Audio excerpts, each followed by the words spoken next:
সীমান্ত টিভি 24 এর পক্ষ থেকে আপনাদের সবাইকে স্বাগতম। খবর পড়ছি আমি সোহাগী আক্তার। ব্রাহ্মণবাড়িয়া কসবা উপজেলা জামাতে ইসলামীর বিশিষ্ট ব্যক্তিদের সম্মানে কসবায় ইফতার মাহফিল। মোবারক হোসেন চৌধুরী নাসিরের তথ্যচিত্রে বিস্তারিত। বাংলাদেশ জামাতে ইসলামী কসবা উপজেলার উদ্যোগে রাজনৈতিক নেতৃবৃন্দ, পেশাজীবী, সাংবাদিক সহ বিশিষ্ট ব্যক্তিদের সম্মানে এক ইফতার মাহফিল আজ বিকাল 4টায় থানা সদরের আলতাফ প্লাজায় থানা আমির অধ্যক্ষ ফরিদ উদ্দিন আহমেদের সভাপতিত্বে এবং থানা নায়েবে আমির পীরজাদা শিবলী নোমানী ও সেক্রেটারি গুলাম সারোয়ারের যৌথ পরিচালনায় অনুষ্ঠিত হয়েছে। এতে প্রধান অতিথি ছিলেন বাংলাদেশ জামাতে ইসলামের কেন্দ্রীয় মজলিসে শুরা সদস্য ও বিবাড়িয়া জেলার আমির অধ্যক্ষ মাওলানা মোবারক হোসেন আকন্দ। বিশেষ অতিথি ছিলেন ঢাকা মহানগরীর উত্তর জামায়াতের প্রচার মিডিয়া সেক্রেটারি মোহাম্মদ আতাউর রহমান সরকার, আড়াইবাড়ি সাইদিয়া কামিল মাদ্রাসার প্রিন্সিপাল মাওলানা আমিনুল ইসলাম, বিবাড়িয়া জেলা জামায়াতের আইন ও যুব বিষয়ক সম্পাদক কাজী সিরাজুল ইসলাম।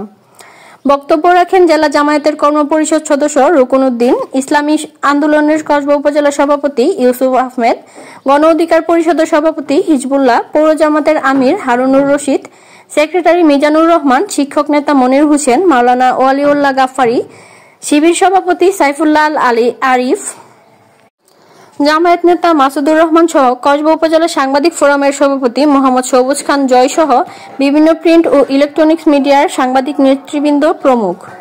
মোনাজাত পরিচালনা করেন হেফাজতে ইসলামের উপজেলা আমির মাওলানা জয়নাল আবেদিন জালালী।